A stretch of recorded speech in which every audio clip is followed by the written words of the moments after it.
my lovelies, and welcome to the NPC Reviews. A long while back, I took a look at Louis the Rune Soldier, and in that I mentioned that Louis the Rune Soldier was part of the same setting as Record of Lodoss War. Well, my lovelies, the day has finally come. For today, we shall start taking a look at Record of Lodoss War.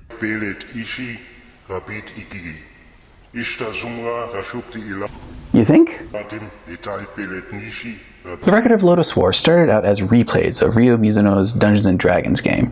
Replays are gaming session transcripts edited for easier reading, essentially actual plays before the age of the internet.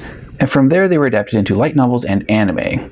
Even if you don't know about the franchise, you felt Lodoss's effects. While not the OG of fantasy anime, Record of Lodoss War was essential in introducing medieval European fantasy into the Japanese mainstream. From this, we got this. So today I present to you Record of Lodoss War, Episode 1, Prologue to the Legend. As has been stated, it's Dungeons & Dragons the anime. More specifically, it's the story of son of a defamed knight, Parn, and companions who band together to stop an old force of chaos from destroying the continent. More specifically, our story begins with epic narration. The era of the gods was closing. Their once eternal rule had come to an end. Of the last battle of the gods, light versus darkness. Their perpetual battle ensued. The earth wept. The seas boiled. D&D 4th edition made a comeback. Is it just me or does the green dragon there look kind of relaxed despite the apocalypse going on around them? Hey man, it's alright, we'll get through. Anyway, everyone fights, then we get to the last survivors. Martha, goddess of creation, and Cardis, goddess of destruction. And they strike each other down, their lights going out, and Lodoss is born from the sundering of the land of Alacrast. Lodoss, the accursed island. Then some credits happen and we get into the episode proper. We get some very, very frightening thunder and lightning as some cloaked travelers make their way through the storm to some old ruins. Weighty glances are exchanged and they make their way inside.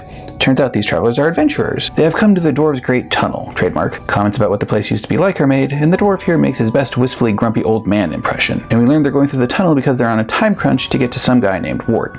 Here's where the elf makes her opinion known. Ew, it smells so moldy. Then stay behind if you don't like it. Elf complaints aren't welcome in this sacred place. How dare you? Good old-fashioned dwarfy elf specism. Classic. The young priest fellow attempts to intervene. We learn that all of Lodoss could be in danger, and it turns out the young man also has an opinion. I'm not going to put up with any more of your nonsense. Now, no one here is going to force you to tag along. Leave for all I care. Excuse me. The priest tries to quell things again, but their opinions have woken the locals and fighting ensues. The mage bids them to get further in, and he unleashes the magic on the gargoyles. While their companion does the fighting, some of the others do the natural thing and look for loot.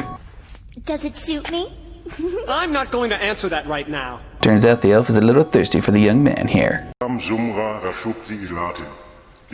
So the mage returns and we get this. Well, one thing is certain. I know now that some evil presence is trying to block us. Of course, it wouldn't be a D&D adventure otherwise. Somewhere far and away in the land of no solicitors, an old man is visited. None may escape time's march, or so they say.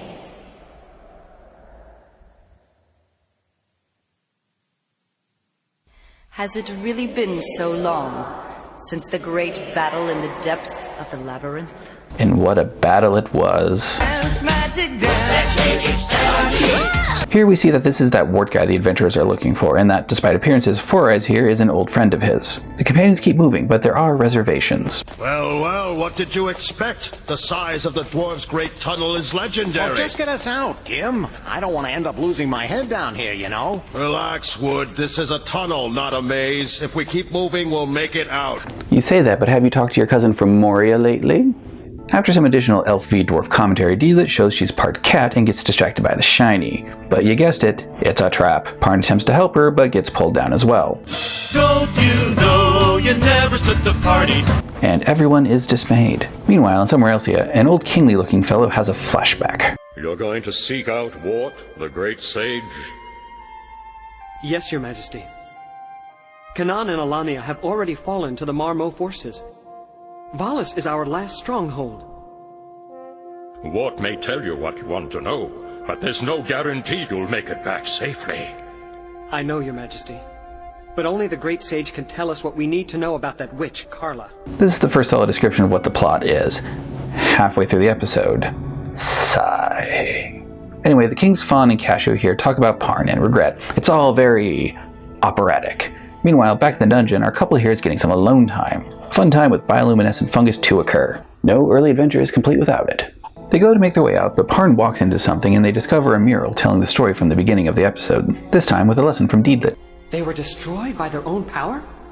I suppose it means they grew too powerful for their own good. If they were really that powerful, a war probably wasn't necessary, huh? Keep talking like that and you'll never be a real knight, Parn. Yeah, well, You humans don't make any sense, but I guess that's what makes you so charming. And more flirty times. The rest of the party get ready to look for the others when we get a little bit of character. Come on, we've got to save Parn. Don't worry, he's got the elf girl with him. Yep, the air currents will help her to find their way out of there. Huh.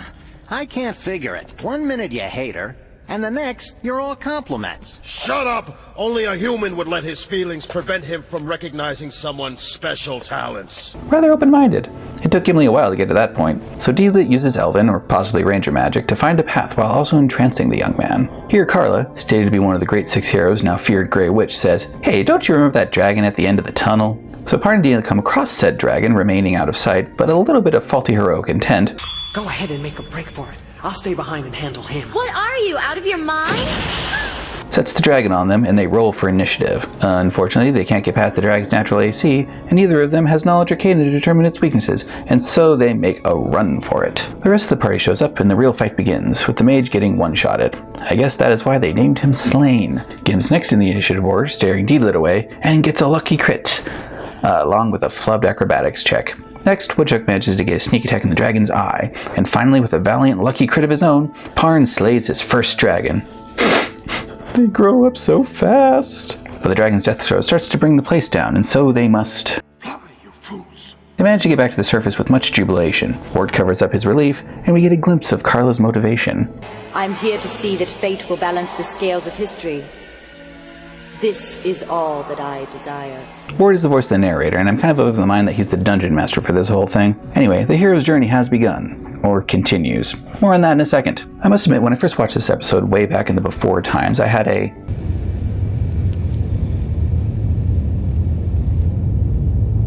reaction. I had suspected I had gotten the wrong volume from the rental store, but no, it was the correct one, and so I was a bit confused. Much like with Firefly, that particular approach to In Medias Res isn't the best, and is likely to leave viewers kind of bewildered. Why is Lodoss in danger? We don't know. What's with Ward? We don't know. Why is Deedlit thirsty? Ow!